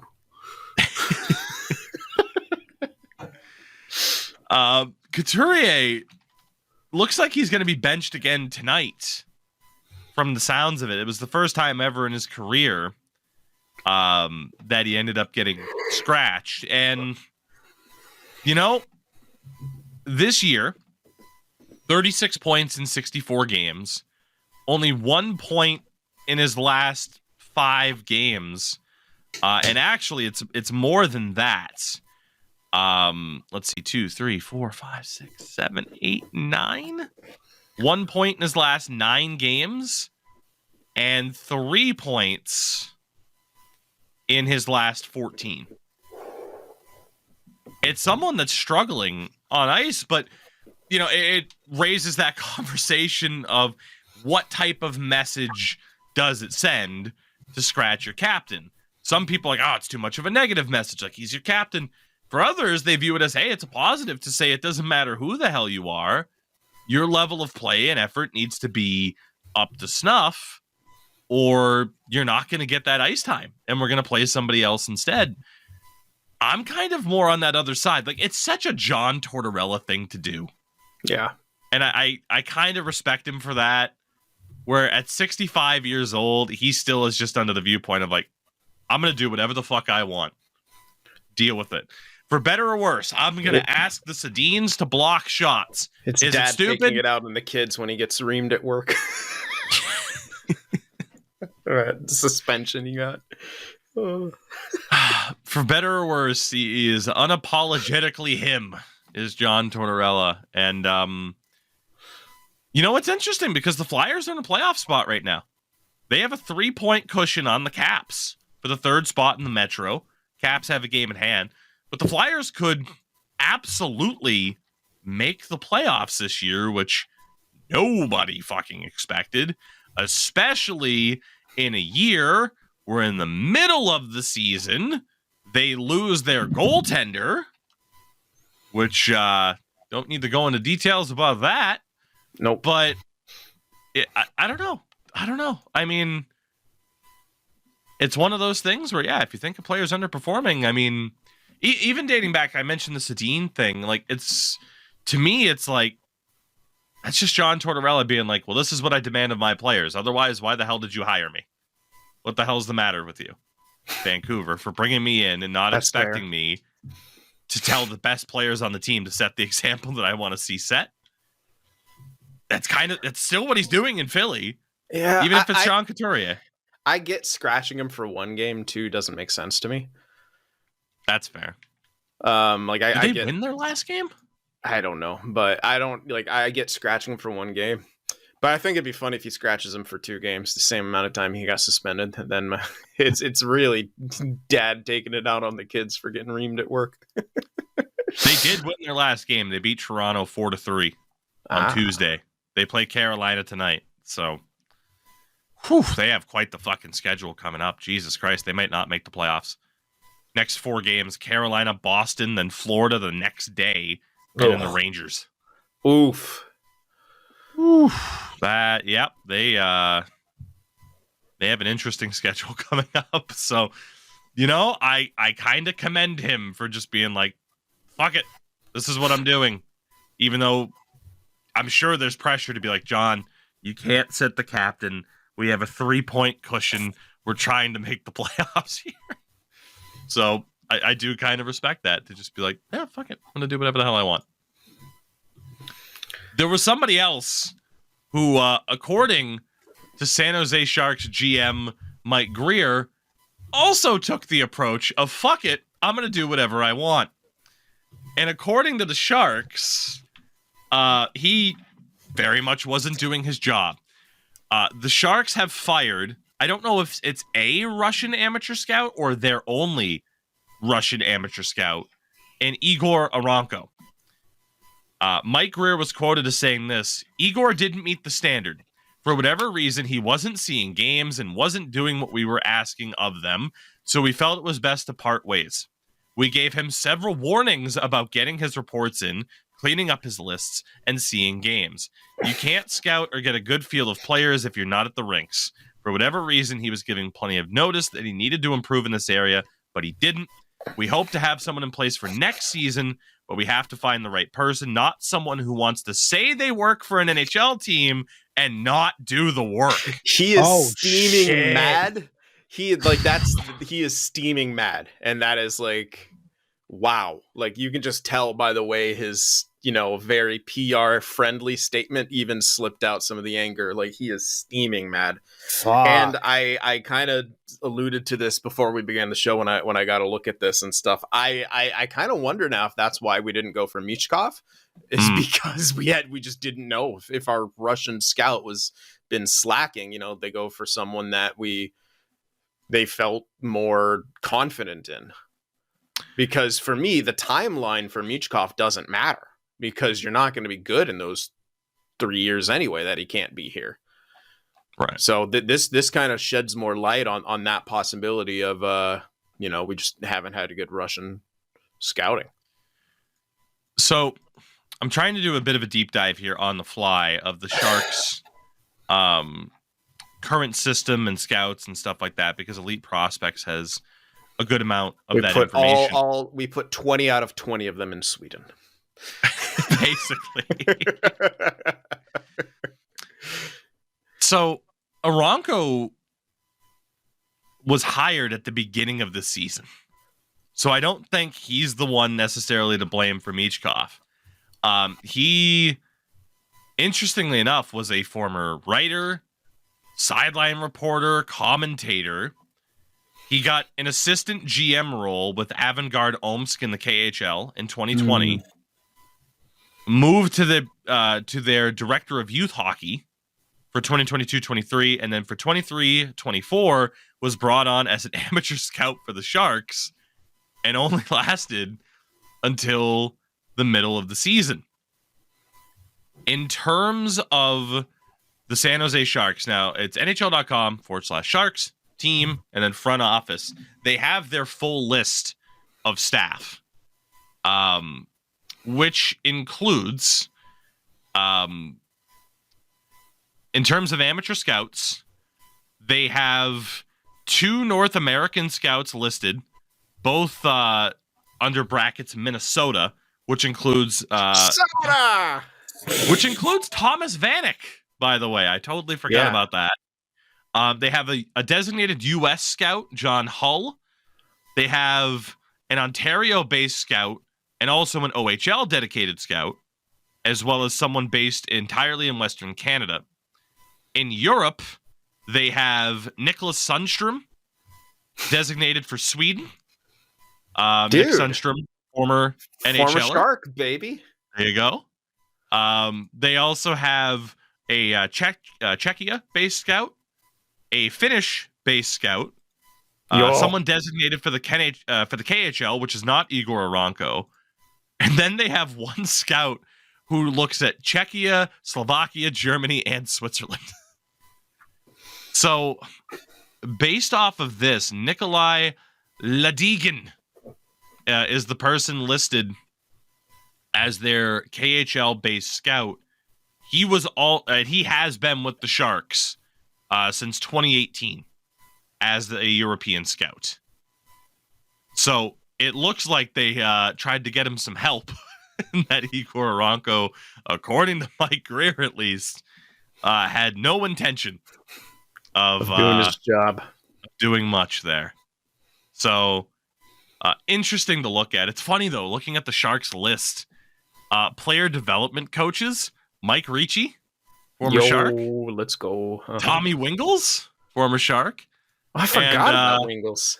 Wow. Lucas Spiza is a player development coach with the Sharks right now. I had no idea Spiza Pizza was there. Yeah. Marlowe's also there as a player development coach and hockey ops advisor. Ryan Miller's listed as a goalie scout and goalie development coach. Huh? Nabokov as well. Yeah, we got all the former NHLers, dude. There's a lot of them. Mike Greer just looked on the list every year of what retiring players turned into scouts or coaches, and he hired them all. Yeah, and you're right. Nabokov's there as the director of. It says director, goaltending. So, what's he direct? he's direct. Apparently, Nabby's a huge pothead. By the way, I believe it. he would like even when he was playing. I have a source who can confirm.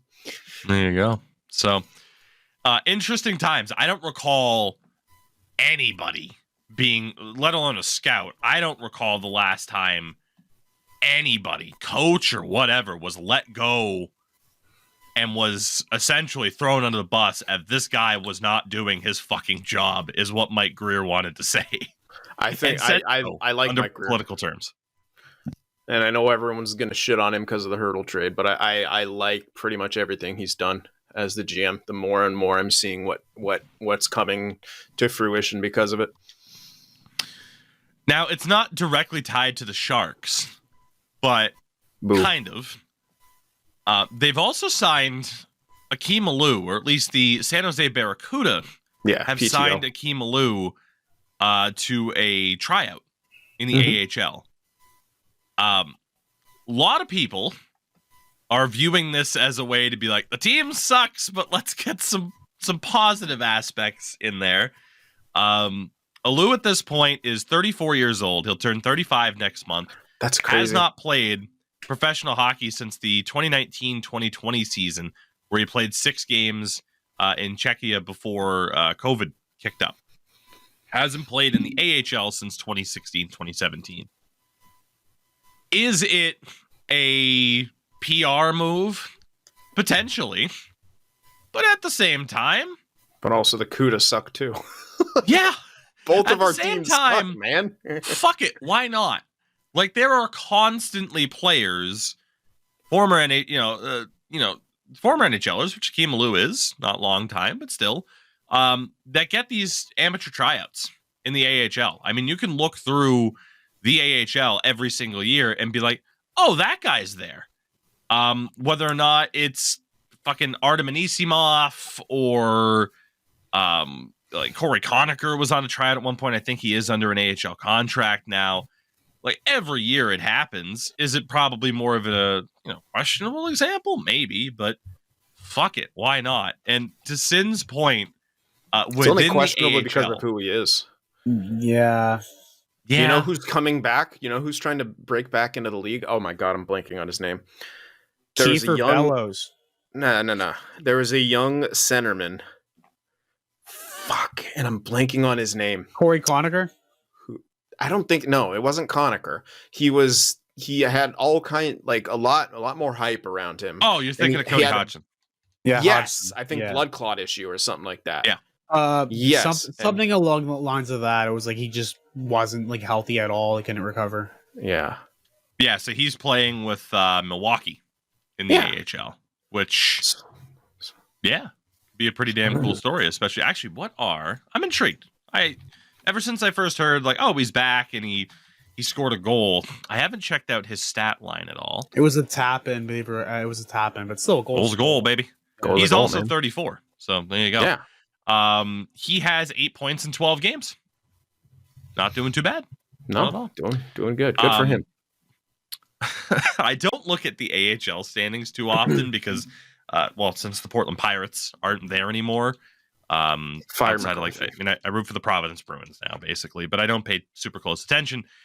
The San Jose Barracuda. Fire McCarthy. He was a great player, did a lot of good stuff, but fire McCarthy. They are 29th out of 32 teams. Yes. In the AHL. They have, let's see. I miss Mr. Bolatai. They have 19 wins in 59 games. They have the fewest amount of wins in the league. Fucking atrocious. Try. Fuck it. Try something different. Why not? Who cares? Get Roy Summers back. Get his ass out of retirement. There you go. Final thing here as we wrap up the show. Just wanted to kind of go over some of the current playoff situations and scenarios that are going on right now. Of course, for most teams, it's 14 or so games left on the season or less. I want predictions. Atlantic Division. Right now, the Bruins lead 97 points, 70 games played. The Panthers are 3 points back with 2 games at hand. And then the Leafs are 10 points back of the Bruins with 2 games at hand. Who's winning the Atlantic Division? Florida. All right. Yeah. Both Boston and Florida have 7 wins in their last 10 games. Yeah, this is tough, man. Boston. People have been shitting on the Bruins. I can't necessarily blame them because the Bruins have 4 wins less than Florida. The Bruins this year have 15 overtime or shootout losses. Yeah. I don't view that as like, oh, Bettman. I view that as they're a tough fucking team to beat. Oh, yeah. Yeah, they'll take it to OT. They'll get their point. Yeah, that's so tough. I really do want to say Florida, because technically points percentage-wise, they're ahead, I think. Yes. Yeah. They're actually off by 0.02. Yeah, 0.02. If they won the 2 games that they have in hand, they'd be well ahead. Yes. Or 1 point ahead, sorry. Well ahead. But goaltending, man. It's like Florida's the much deeper team, but Boston has the goaltending and 2 goals. I think as a Bruins fan, Florida should win it. The Bruins lost Patrice Bergeron, David Krejci. They had to trade away Taylor Hall for cap reasons. They should, but will they is the question. I think the Bruins are going to do it, baby. I'm holding on to hope, mainly because we'll talk about who's in the wild card spots, and I'd prefer to face wild card 2 over wild card 1.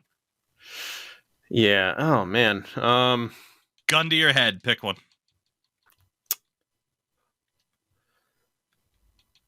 You're dead. Bang. I'm gonna pick Florida. Fair enough. Endo. It probably won't be the Leafs. No, we don't have to talk about the Leafs in the playoffs yet. It will not be the Leafs. Jesus Christ. Oh, man. The time will come to talk about your eulogy for the Leafs before the playoffs even start. Oh, man.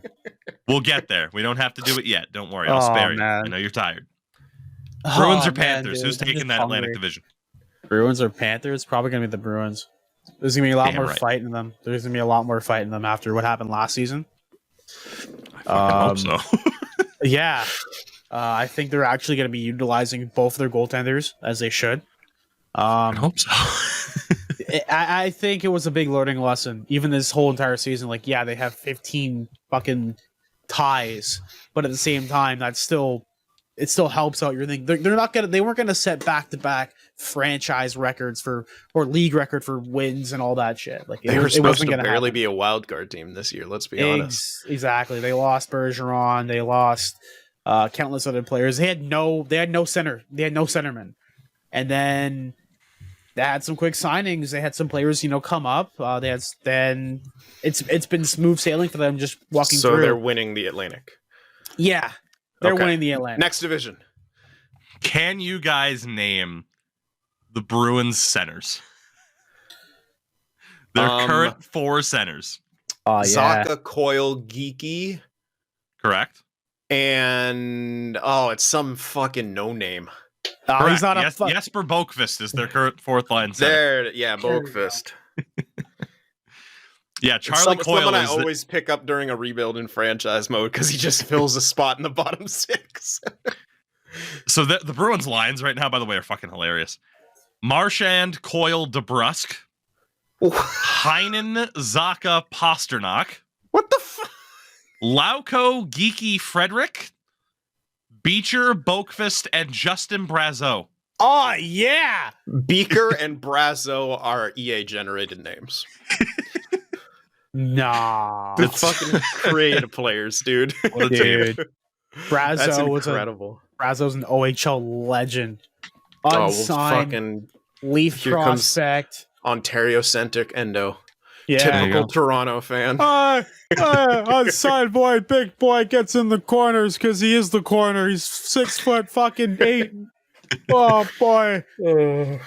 I will say it's true. Like heading into the season, Florida, Toronto, Tampa. Oh, they'll be over the Bruins.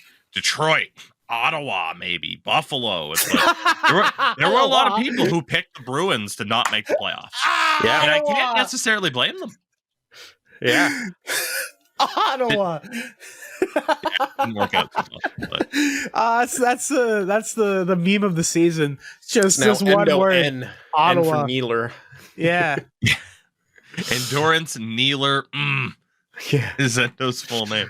The Metro. It's a 2-horse race. The Rangers, 2 points up on Carolina. Both have played 69 games. Nice. Rangers or Hurricanes. Rangers have 6 wins in their last 10. The Canes have 8, and they've also won 4 in a row. I'm saying Hurricanes or Carolina Rangers. because Anderson's back. That's fair.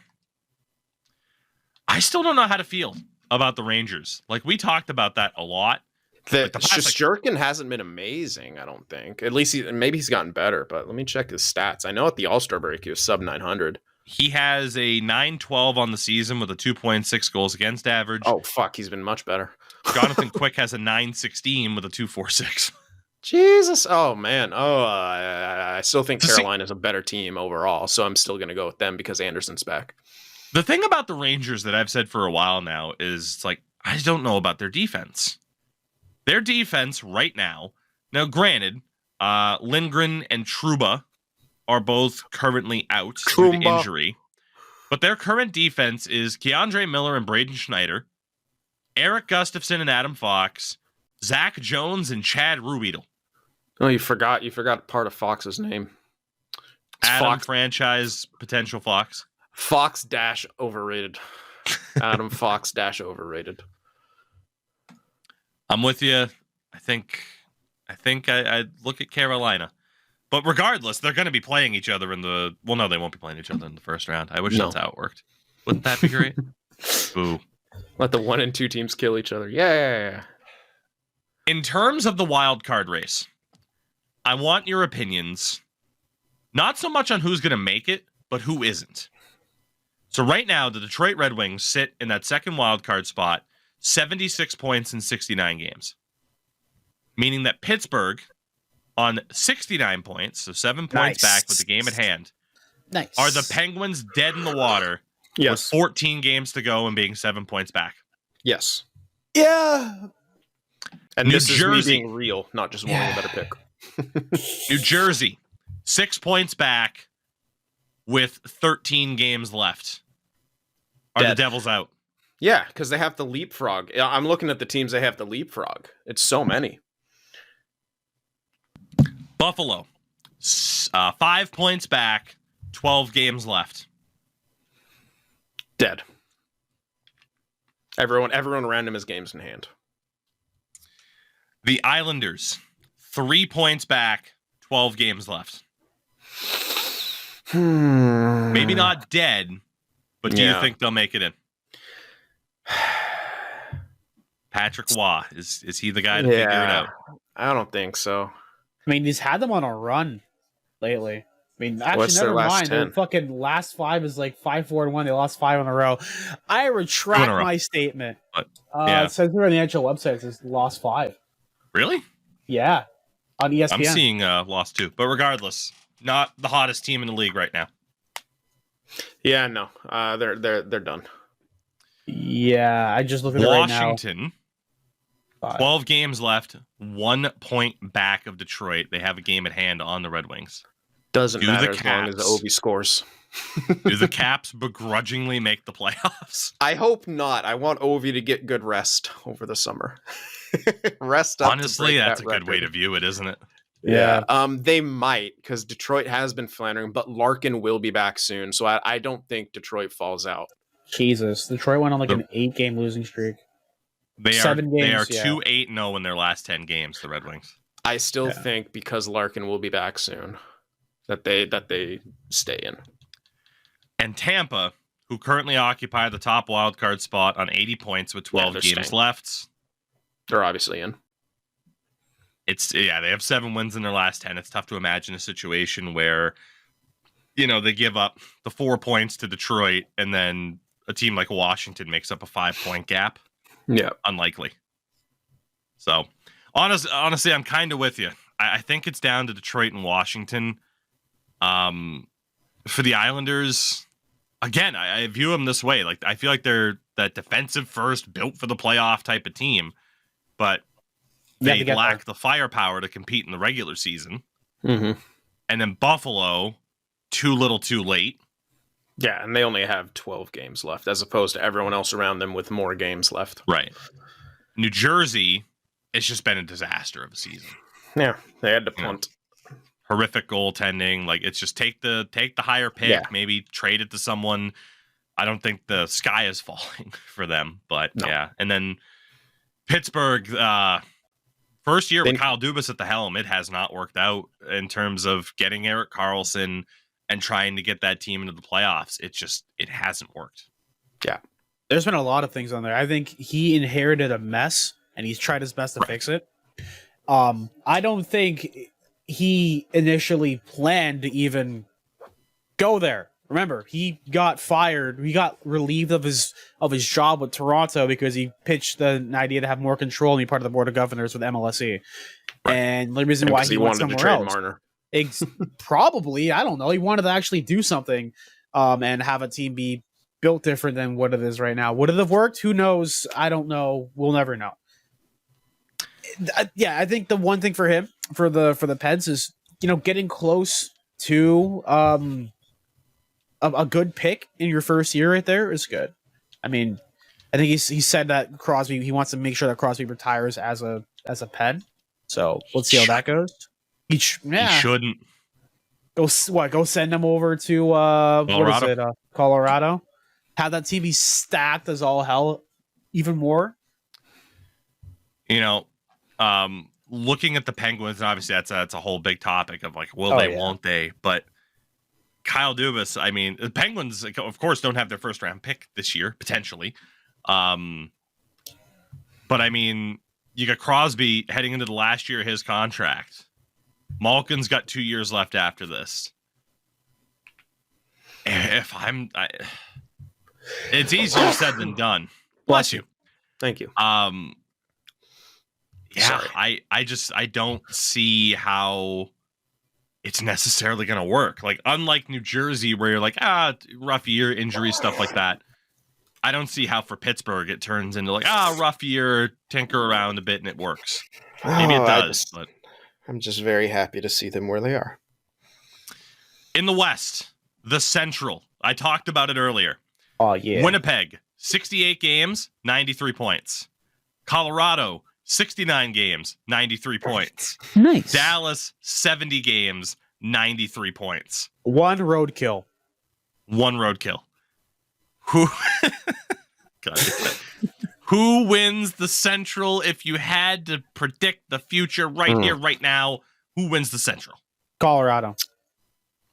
That's who I want to say. I want to look at their schedule and see how many road games that they have. They're on a 7-game 18 win streak right now. Yeah. I don't care. I want to know what road games they have. They're 18, 14, and 1 on the road and dominant at home ice. Right. Well, the next game's at home. There you go. For Against me, Columbus. I'll just answer first while Sid Go. looks this up. If I had to bet, it's Colorado. I'd like to see Winnipeg do it because, again, Winnipeg is another team, kind of like the Bruins, where it's like, what the fuck even are you? You're probably going to blow it up, but then you kept Scheifele, you kept Hellebuck, and all of a sudden they have been awesome this year. They have the best goal differential out of these three teams that we're talking about. I want Winnipeg to do it just because I think it'd be fun. Sin is very studious over the schedule. Rough schedule? Yeah, no. Nashville. Those are ones they already won. They got a homestand coming up. It's going to be Colorado. They're playing Columbus, then Pittsburgh, then Montreal, New York, Nashville, Colorado. It's Colorado, and then to close out the season on the road against Columbus, road against Minnesota, back-to-back against Edmonton. That's tough. A game at home against Dallas, game at home against Minnesota, then Winnipeg, Vegas, and Edmonton. So they do have a tough end of the schedule, but this coming homestand, I think they can win every fucking game. The Pacific. Vancouver on 94 points with 69 games played. Nice. Edmonton, 86 points on 66 games played. Can the Oilers catch the Canucks, or do the Canucks have that division title locked up? They probably have it locked up, but I really want to see Edmonton catch them. They have 3 games in hand, which would put them a potential only 2 points back of Vancouver. Right. And I would love to see Edmonton do it, just Weren't so they the can face Oilers- Vegas in round 1 again, as long as Vegas stays in. Yeah. Weren't the Oilers like statistically like the worst team at one point in the NHL? Like they were like Yes. the 32nd team. Yes, they were Okay. worse than the Sharks at one point, and then there was a stretch where they were far better than anyone else. Yeah, I'm looking at it. Yeah, right I So now. want November Edmonton to do it, but it's 1st probably Vancouver. November 1st is a bit too far to go back, but December 1st, you were talking about teams having played 20 or so games.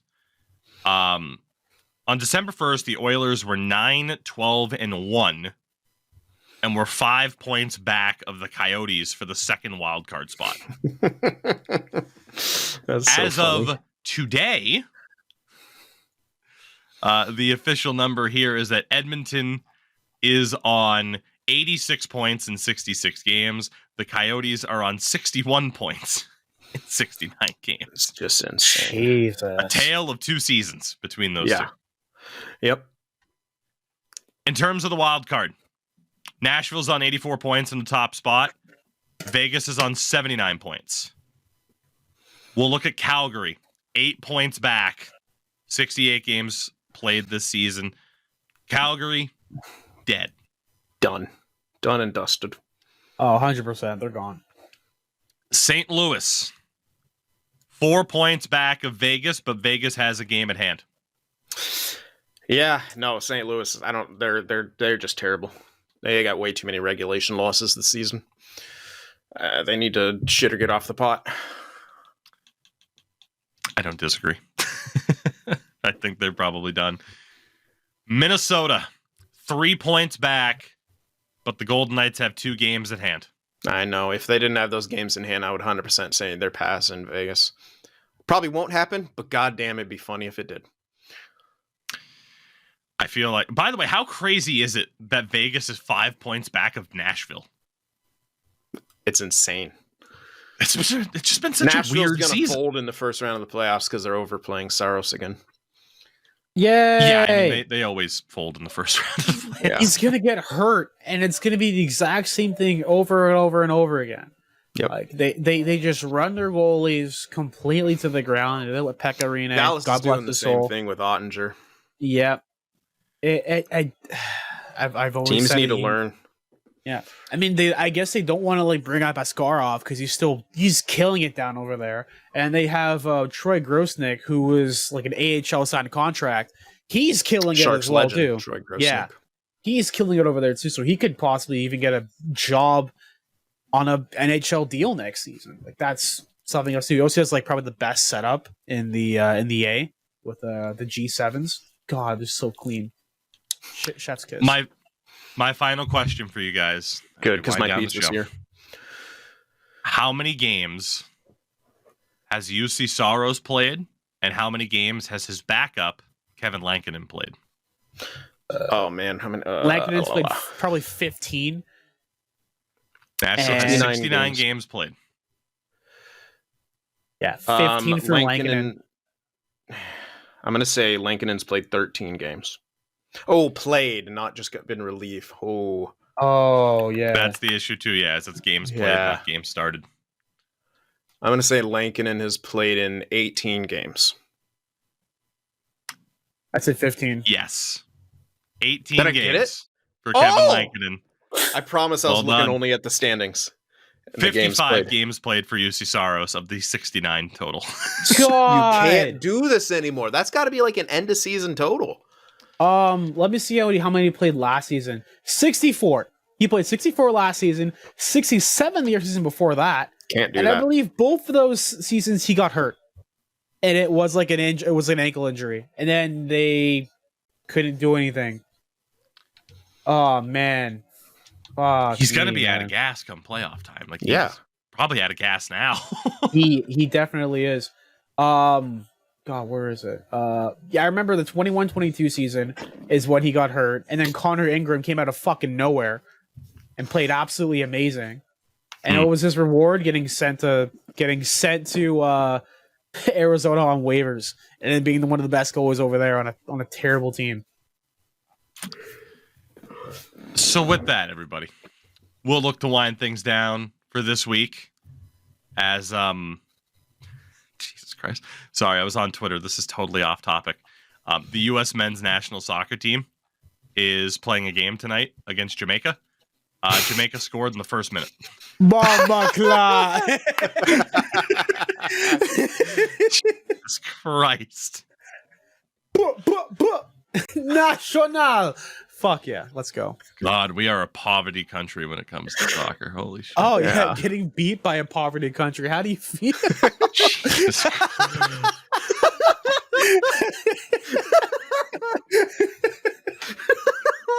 GDP these nuts, bitch.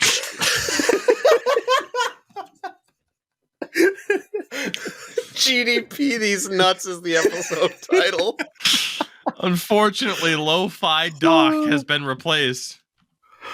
Ah, God damn it. Oh, man. You can catch Endurance on the Twitter and Twitch side of things under the same handle. Yeah. His merch store as well. Buy a t-shirt, damn it. Yeah. Buy a t-shirt of I shouldn't actually say this. I'm not going to say it. Buy a t-shirt of a certain build of NHL 24's Bro Salah face. I will not say which one. There you go. I will not say which one.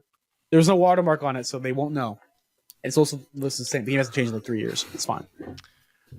You can catch Sin on the YouTube side of the things, Sin for the Win Productions, where he makes marvelous thumbnails for his franchise mode series. Yes. That's it. And of course, mediocre. Mediocre. Waffle boarded. And you can geometrically move over to catch me on Twitch and YouTube, of course. A lot of Baybaw, a lot of stuff all the time. NHL 24 franchise eventually, maybe. I don't know. I wish their rosters weren't shit. I'm trying to roster edit. It takes forever. They suck at that part of the game. But hey, we have fun here. Sachets, bye. I mean, that's what Jamaica's doing to the U.S. team right now. Jesus Christ. Oh man. Anyway, Jamaica, they have a soccer team and a bobsled team. Both are probably better than the U.S.'s. Jamaica land we love. That's their national anthem. There you go. We'll see you next week, everybody.